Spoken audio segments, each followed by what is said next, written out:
Hello les amis, on va parler du coup aujourd'hui de la liquidité et on va commencer par vous rappeler ce que c'est un swing high et un swing low, donc la liquidité externe. Un swing high, ce sont du coup 3 bougies consécutives qui forment du coup un A, ok, que vous avez par exemple ici. Je vais zoomer un petit peu.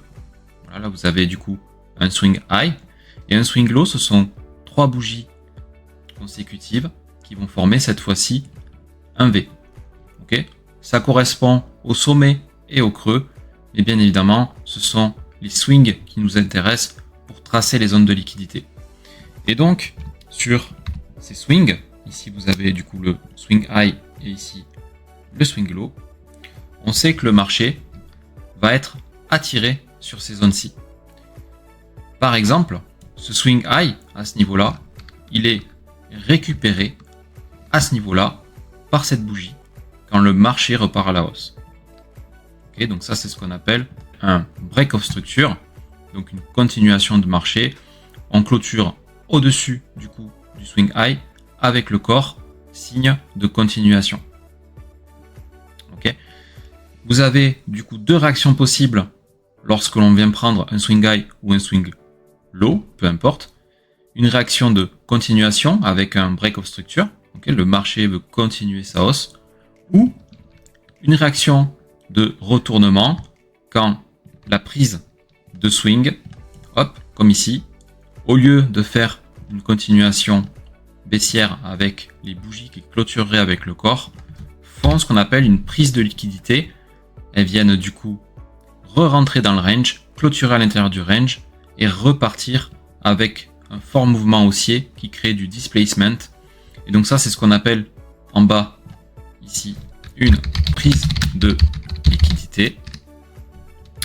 Et ici, vous avez du coup ce qu'on appelle un break of structure. Okay. Le break of structure, sa caractéristique du coup, c'est le signe de continuation. Et la prise de liquidité, sa caractéristique, c'est le retournement. Okay. Et c'est bien ce qu'on observe ici. Donc important de faire ce rappel. Et aussi ce qui est important à connaître, c'est que les swings, du coup, donc les sommets ou les creux qui sont hot time frame sont plus importants que les swings. Du coup, donc les creux ou les sommets qui sont low time frame, donc qui sont sur des time frames plus basses. Et donc le marché aura tendance forcément à privilégier tout ce qui va être hot time frame pour ensuite, pourquoi pas, regarder les low time frame. Voilà. Mais ce qui nous intéresse, nous, c'est ce que le marché vient chercher en tant que target pour la liquidité. On est attiré par les hot time frame en priorité. Et les prises de liquidité nous servent du coup de deux objectifs, soit en tant que target, par exemple, pour nos TP, soit l'objectif numéro 2, en tant que prise de position pour entrer en trade. Et donc, là, par exemple, cette prise de liquidité ici, qui nous signale un retournement qui plus est validé par des zones de support ici, nous permettrait, grâce à ces confirmations supplémentaires, on ne trade pas uniquement la prise de liquidité, on trade la prise de liquidité plus toute la narrative que l'on a créée derrière, la narrative HTF, et bien évidemment nos confirmations en, par exemple, H4. Ensuite, on va parler du coup des previews. Les previews, ce sont les liquidités qui sont importantes en dehors des swings. Donc les swings qui sont les, on va dire, les liquidités classiques. Là, vous avez les previews. Les previews, il en existe plusieurs. Vous avez le previews month. Ok, previews month, donc ça veut dire le mois précédent, le previous week, la semaine précédente, et le previous day, le jour précédent. Ok. Ce qui nous intéresse du coup dans ces trois types de previews, c'est à chaque fois la zone high et la zone low de ces previews. Et donc, pour être un peu plus clair, le previous day high et le previous day low, le previous week high, le previous week low, etc. Et donc, par exemple, ici, on est sur du daily. Ok. Donc ça, c'est à ce niveau-là, vous avez les hop, previous day high, previous day low. Ok. Previous day high, previous day low. Vous êtes d'accord avec moi? Ok. Si on vient du coup descendre en time frame, on se met en 4 heures. Je vous ai tracé grâce à un indicateur directement les previous day high, previous day low. Vous avez vu, c'est tracé exactement au même endroit. Donc on va enlever les barres. C'était juste pour vous montrer du coup avec la time frame supérieure. Et quel comportement on peut observer sur ces du coup PDH, previous day high, PDL, previous day low. C'est que tous les jours, le marché va aller targeter ces zones. Et regardez, je vous mens pas. Ici, qu'est-ce qu'on a fait? On a pris du coup, hop, le previous day low. Okay, le marché est redescendu au niveau du previous day low. On continue. Ici, qu'est-ce qu'on a fait? On a pris à nouveau le previous day low. Okay, on revient encore à la journée précédente. Qu'est-ce qu'on a fait? On a pris le previous day low. Okay. Ici, qu'est-ce qu'on a fait? On a pris encore le previous day low. Okay. Et ici, qu'est-ce qu'on a fait? On a pris le previous day high. Okay. Donc là, on casse ici. Je vais vous le tracer proprement, comme ça vous allez le voir. Ici, on fait previous day high. Ok. Ici, boom, previous day low. Ici, boom, previous day low.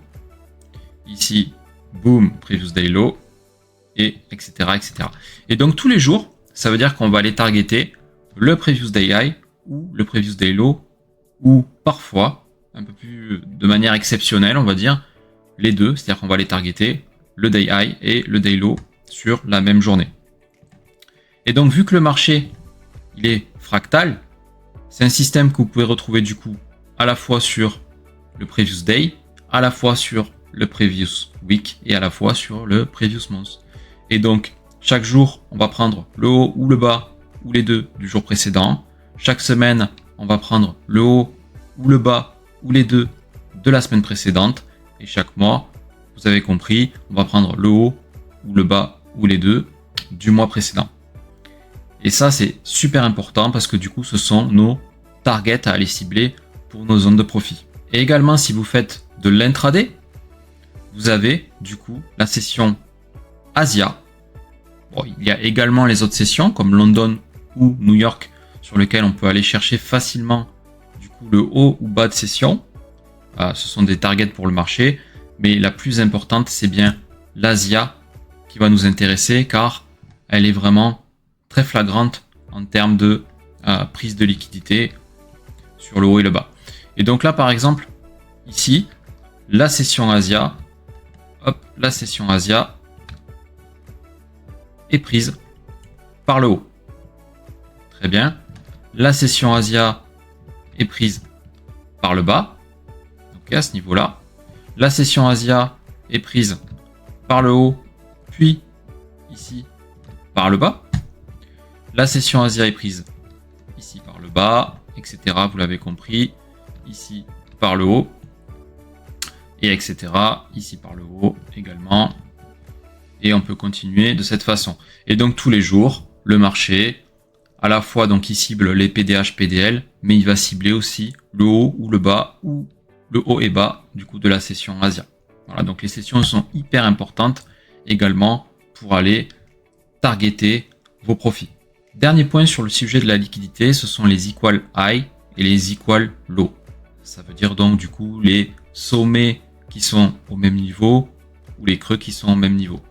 Et là par exemple, on s'aperçoit qu'il y a une série d'equal high, c'est-à-dire qu'il y a des sommets qui sont relativement au même niveau à ce niveau-là. Les equals, c'est toujours pareil. Ils servent à targeter vos profits. Vous pouvez être sûr et certain qu'une zone d'equal high de cette manière-là, avec autant de sommets au même niveau, sont donc une target pour le marché. Et qu'est-ce qu'on voit? On voit que le marché vient exploser ça directement à la hausse. Des exemples, vous en avez énormément.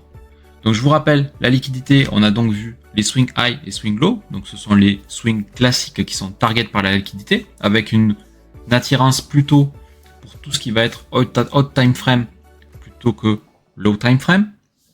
On a vu du coup le previous day avec le high et le low. Ok. Également la même chose pour le previous week, le previous month et les previous sessions, avec la particularité de l'Asia sur laquelle on est sûr et certain que chaque jour on ira chercher le haut ou le bas de l'Asia, ou les deux.